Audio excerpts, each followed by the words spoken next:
樱桃树是我认为最值得在后院栽种的果树之一。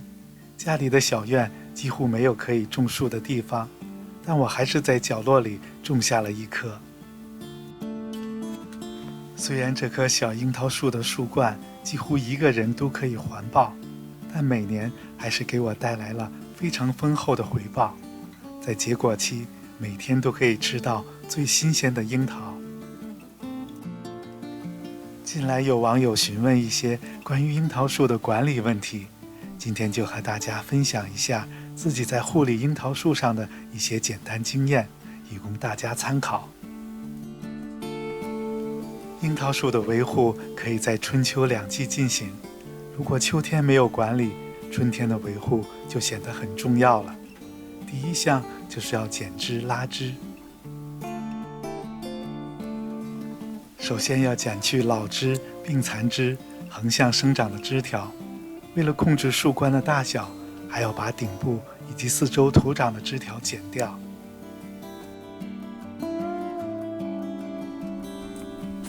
长得过于紧密的粗壮枝条也要把它们分开，目的是加大通风和采光。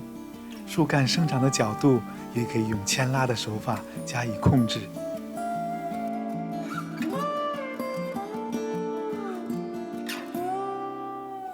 第二个环节就是要施好肥料。初春季节，你可以使用复合的肥料棒，以保证生长期基本的营养供给。具体的方法可以参考我以前的视频。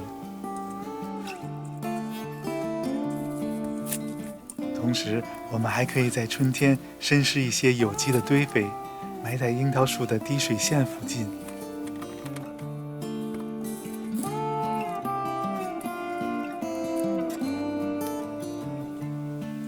因为樱桃树的特点是它的根系比较浅，所以我们还可以配合浇灌春水的同时，使用一些液体肥料来浇灌树根。在开花结果期，每个月可以浇灌一次。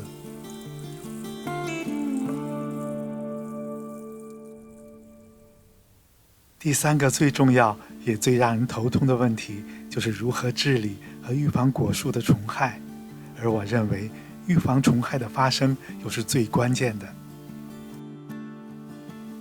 所以每到秋天，樱桃树叶落尽后，我们一定要检查所有的树干和枝条，把一些长得不健康的瘤状物通通除掉。因为这些不健康的树瘤往往就是害虫虫卵过冬的房子，及早的去除它们，治理虫害基本上就可以得到事半功倍的效果。除此之外，我们还可以自己制作休眠油，在春天喷洒整个果树，来预防虫害的发生。关于如何自制休眠油，也可以参考我以前的视频。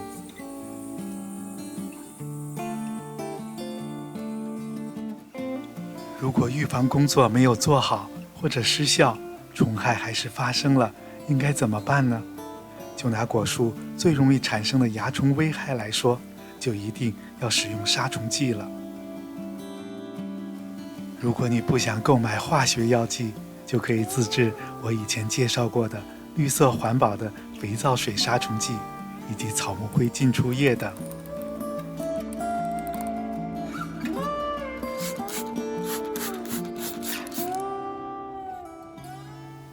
说到蚜虫，就不得不谈一谈蚂蚁。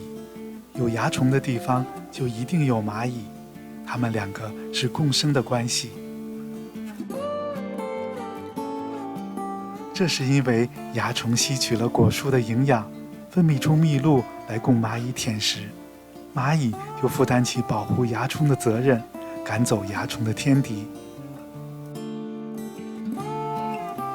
这样产生的后果是，即使蚜虫的天敌七星瓢虫再多，也无法彻底消灭蚜虫。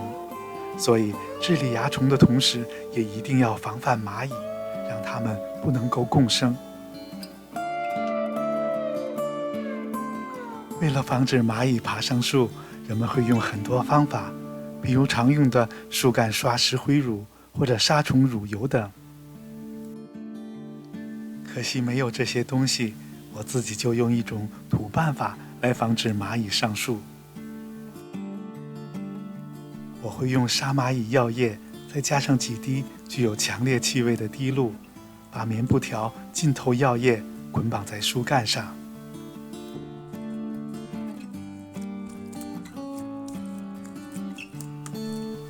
在樱桃树开花结果期间，用这个方法来阻止蚂蚁上树，同时配合杀蚜虫的喷剂。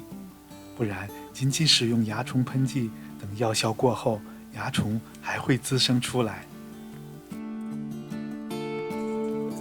每隔几天再倒一些药液，让棉布条始终保持在湿润的状态。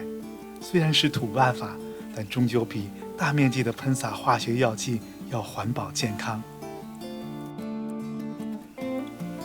这是春天樱桃树的枝头，花蕾繁多，非常健康。也希望今年能有一个好收成。